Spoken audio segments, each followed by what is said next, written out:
Hello friends, हमारे YouTube channel में आप सभी का स्वागत है। हम लोग इसमें मध्यकालीन इतिहास के तुगलक वंश के बाद जो अगला वंश स्थापित होता है सैयद वंश, यानी कि अभी तक हम लोग दिल्ली सल्तनत में गुलाम वंश, खिलजी वंश, तुगलक वंश, तीन वंशों का जो महत्वपूर्ण वंश थे, जहाँ से सारे कंपटीशन में क्वेश्चंस बहुत ज़्यादा उठाए जाते हैं, उन सभी का हम लोगों ने अध्ययन कर लिए हैं। लेकिन इसके बाद के जो बचे हुए दो वंश हैं, सैयद वंश और लोधी वंश, इन वंशों का भी अध्ययन करना काफ़ी अनिवार्य, चूँकि ये भी दिल्ली सल्तनत के अंतिम दो वंश हैं, यानी कि सैयद वंश और लोधी वंश। तो यहाँ से भी क्वेश्चंस कहीं ना कहीं उठाए जाते हैं और अपने कॉन्सेप्ट को बनाए रखने के लिए, एक तारतम्यता को समझने के लिए सैयद वंश और लोधी वंश को भी पढ़ना अनिवार्य है। तो आज इस श्रृंखला में हम लोग सैयद वंश का अध्ययन करते हैं।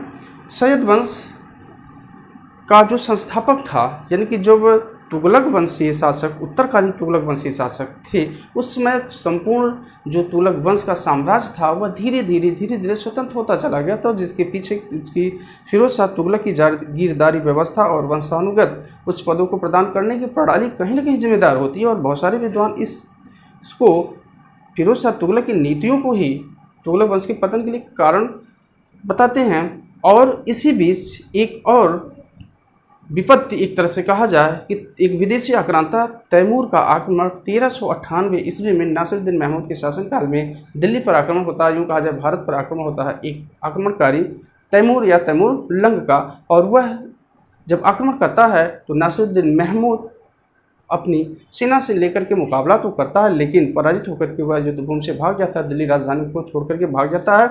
और तैमूर संपूर्ण दिल्ली को पूरी तरह से लूट हत्या आदि करने के उपरांत जब स्वदेश चला जाता है तो विजित भारतीय क्षेत्रों का जो प्रमुख है वह खिज्र खां को ही बनाता है, क्योंकि यही खिज्र खां तैमूर लंग की बहुत ज़बरदस्त हेल्प किया होता है, सहायता किया होता है। और ये खिज्र खां अब अवसर पाकर के सुल्तान बन जाता है और एक नए वंश सैयद वंश की स्थापना ये कर देता है।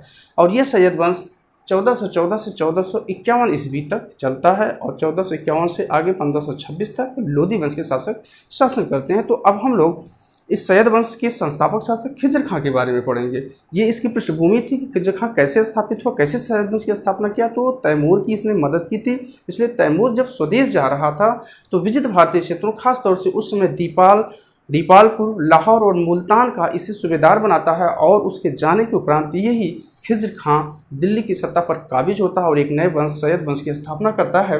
यूँ कहा जाता है कि इसकी जानकारी का जो स्रोत हमें प्राप्त कहाँ से होता है, यानी कि सैयद शासकों को सैयद वंश के बारे में जानकारी हमें कहाँ से प्राप्त होती है। तो उसके लिए एक बहुत ही चर्चित ग्रंथ है जिसे कहा जाता है तारीख मुबारकशाही, और इसके लेखक हैं याह्या बिन अहमद सरहिंदी। चूँकि याह्या बिन अहमद सरहिंदी इसके यानी कि सैयद वंश के दूसरे शासक मुबारक शाह के समय, यानी मुबारक शाह के संरक्षण में रहते थे, और इसी के नाम से ही उन्हें अपने ग्रंथ का नाम तारीख मुबारक शाही रखा। और यही सैयद वंश के शासकों के बारे में महत्वपूर्ण जानकारी का स्रोत है। अब हम देखते हैं कि खिज्र खां के पिता का क्या नाम था।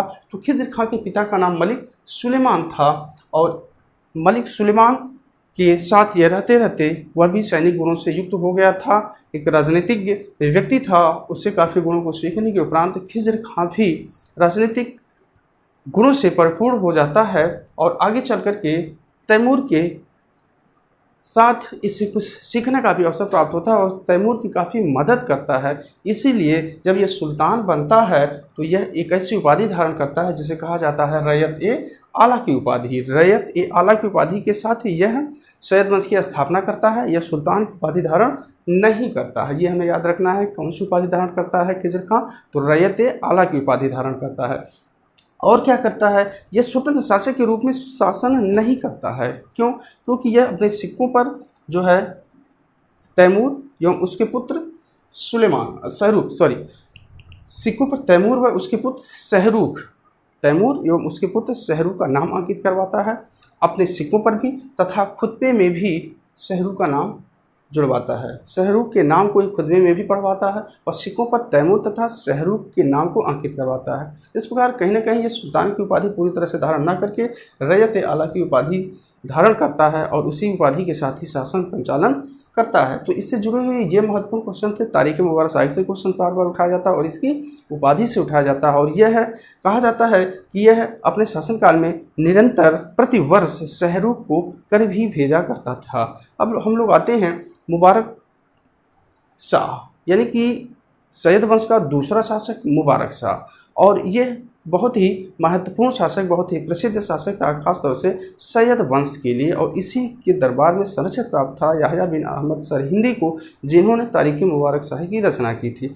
लेकिन मुबारक शाह और खिज्र खां में अंतर क्या दिखाई देता है? मुबारक शाह खिज्र खां का ही पुत्र था, लेकिन जो ही मुबारक शाह शासक सत्ता को प्राप्त करता है वह अपनी उपाधि धारण करता है, जिसे सुल्तान की उपाधि, शाह की उपाधि तथा नायब ए अमीरुल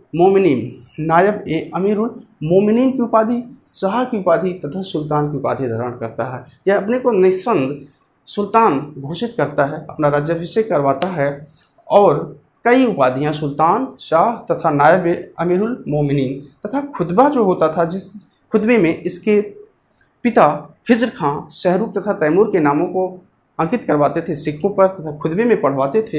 यह अपने नाम का खुतबा पढ़वाया, खुतबे में अपने नाम का पढ़वाया तथा शत्रुओं से साम्राज्य की इसने सुरक्षा की। यानी कि यह खुतबे में अपना नाम पढ़वाया और इसने शत्रुओं यानी कि साम्राज्य विजय करने के अलावा इसने साम्राज्य विजय पर ध्यान न दे करके इसने अपने बचे हुए क्षेत्र, बचे हुए साम्राज्य की सुरक्षा पर इसने विशेष जोर दिया। यानी कि शत्रुओं से अपने साम्राज्य की इसने सुरक्षा की। और ऐसे श्रृंखला में इसके जो मुख्य शत्रु थे वह उत्तर पश्चिम में खोखर हुआ करते थे। उत्तर पश्चिम सीमा में जो इसके शत्रु होते थे उन्हें खोखर कहा जाता था और खोखरों का जो नेता था उसे जसरथ नाम का था। और अगला जो था वह पूर्व में जौनपुर हुआ करता था, चूँकि जौनपुर में अब सरकी वंश की स्थापना हो चुकी होती है फिरोज शाह तुगलक के समय ही, तो जौनपुर का सरकी वंश अब शक्तिशाली वंश हो चुका होता है और यहाँ से भी इसको टक्कर मिल रही थी। और दूसरी तरफ दक्षिण में जो मालवा का राज्य था, मालवा से भी इसको कहीं न कहीं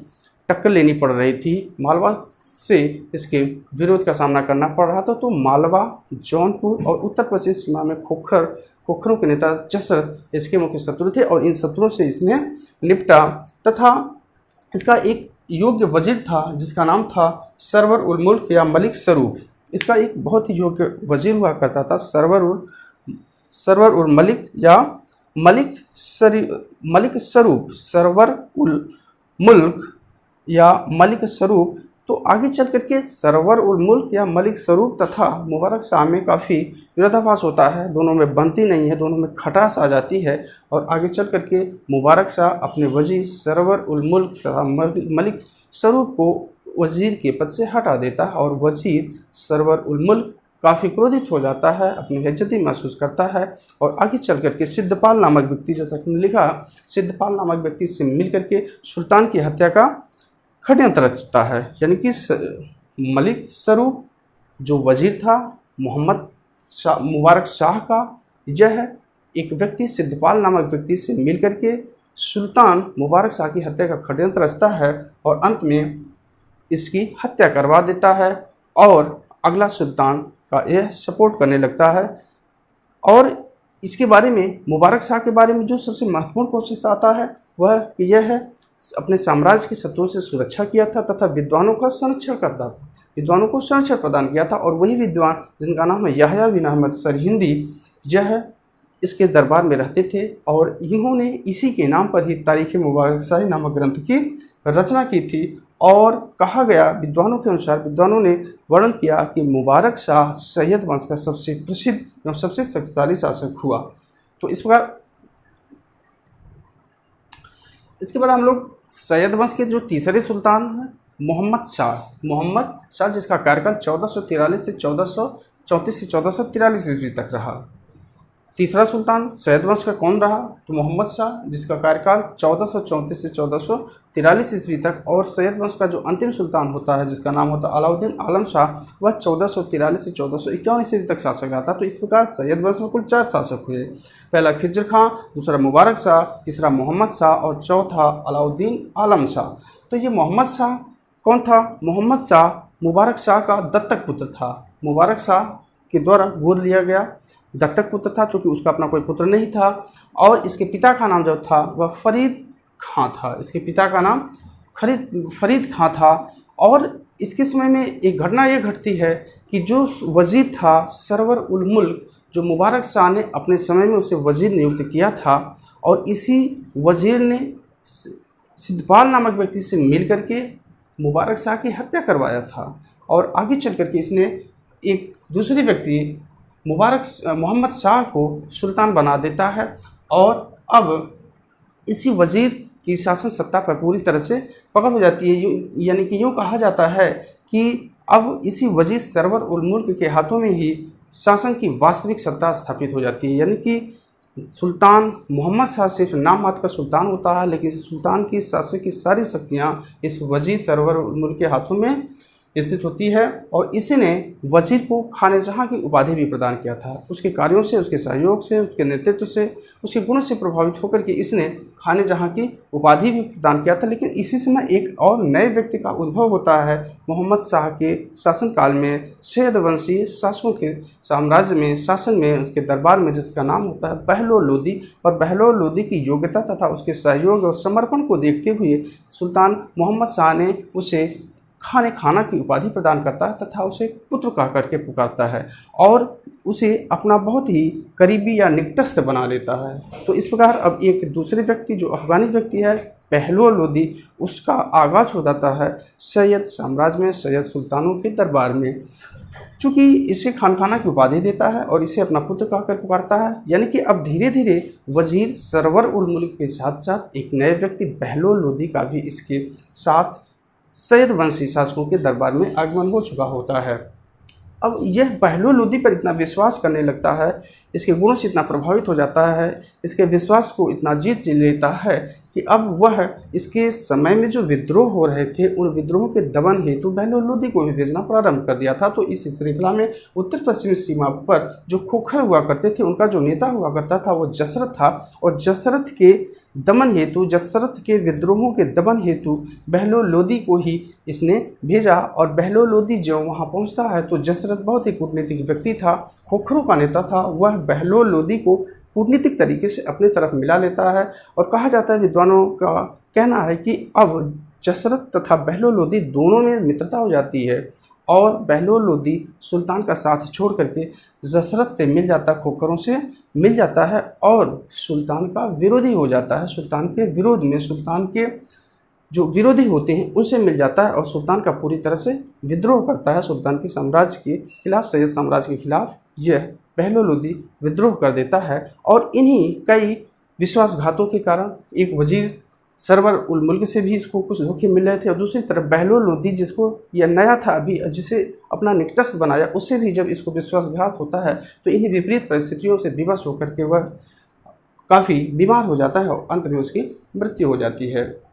अब आगे देखा जाए तो मोहम्मद शाह के बाद उसका जो पुत्र होता है अलाउद्दीन आलम शाह, जो 1443 से लेकर के 1451 ईस्वी तक सुल्तान होता है और यह सुल्तान मोहम्मद शाह का पुत्र होता है। और कहा जाता है, विद्वानों का ऐसा सर्वे है कि यह संपूर्ण सैयद शासकों में सबसे अयोग्य शासक था। जो संपूर्ण सैयद शासक थे खिजर खां, जो संस्थापक शासक था, खिजर खां के बाद मुबारक शाह, जो सैयद शासकों में सबसे योग्य शासक हुआ। और तीसरा जो सुल्तान होता है मोहम्मद शाह और यह चौथा शासक होता है अलाउद्दीन आलम शाह। यह इन चारों में सर्वाधिक अयोग्य शासक सिद्ध होता है और कहीं न कहीं इसी की नीतियों से अब सैयद वंश पतन की ओर चल पड़ता है।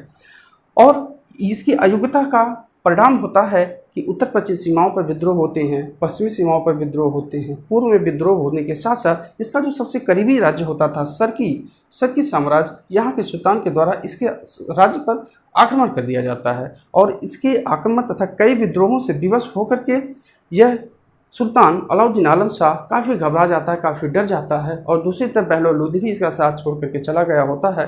तो यह विवश होकर के बदायूं चला जाता है, दिल्ली की सत्ता को छोड़ करके।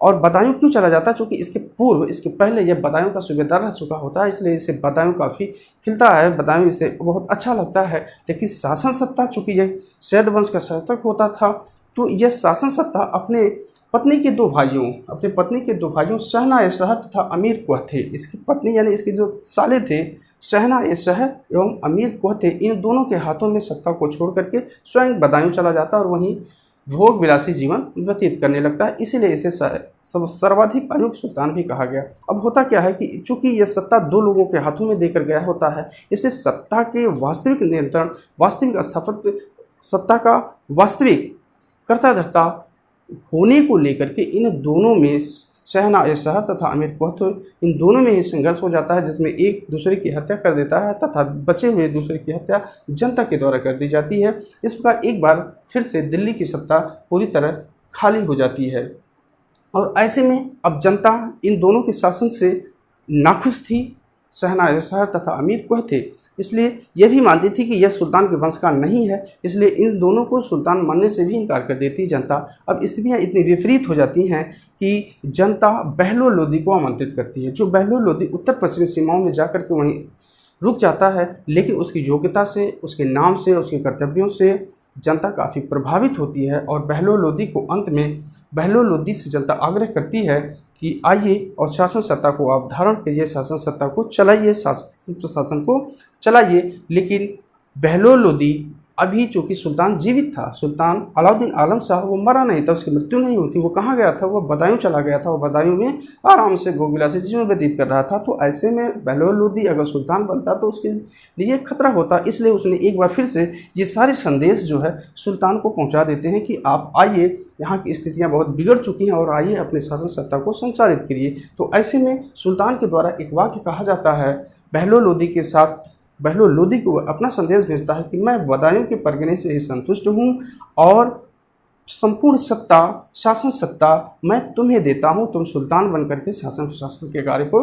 संचालित करो। अब बहलोल लोदी पूरी तरह से संतुष्ट हो जाता है, सेटिस्फाई हो जाता है कि अब उसके सुल्तान बनने में सुल्तान या किसी और का कोई विरोध नहीं है, चूँकि जनता उसको लाइक कर रही थी, जनता उसे सुल्तान बनने का आग्रह कर रही थी। दूसरी तरफ जो वास्तविक सुल्तान है, जो बदायूं में चला गया है अलाउद्दीन आलम शाह, उसके द्वारा भी इसको हरी झंडी मिल जाती है, सुल्तान बनने के लिए इसको छूट मिल जाती है। और ऐसे में अब बहलोल लोदी पूरे शान शौकत के साथ, सभी के साथ, स्वागत सत्कार के साथ शासन सत्ता को ग्रहण करता है और शासन सत्ता को सिर्फ ग्रहण ही नहीं करता है बल्कि एक नए वंश लोदी वंश की स्थापना करता है। तो इस प्रकार अब यहीं से आगे हम लोग अब एक नए वंश लोदी वंश के बारे में अध्ययन करेंगे, जो लोदी वंश दिल्ली सल्तनत का 5वां और अंतिम वंश हुआ। और इसी लोदी वंश के बाद एक और मुगल आक्रांता आया जिसका नाम था बाबर, और उसने अंतिम लोदी वंश के शासक इब्राहिम लोदी को पराजित करके एक नए वंश मुगल वंश की स्थापना करता है और वहीं से मध्यकालीन इतिहास की एक नई धारा चल पड़ती है। तो इस प्रकार अभी हम एक और वंश दिल्ली सल्तनत का, जिसे लोदी वंश कहा जाता है, उसके बारे में अपनी अगली वीडियो में पढ़ेंगे। तब तक के लिए अगर आप नए हैं तो हमारे चैनल को सब्सक्राइब करें, लाइक करें, शेयर करें और हमारे प्रयास के लिए लाइक करना न भूलें। अगली वीडियो में लोदी वंश के सुल्तानों के साथ पुनः मिलते हैं, तब तक के लिए ओके, थैंक्स।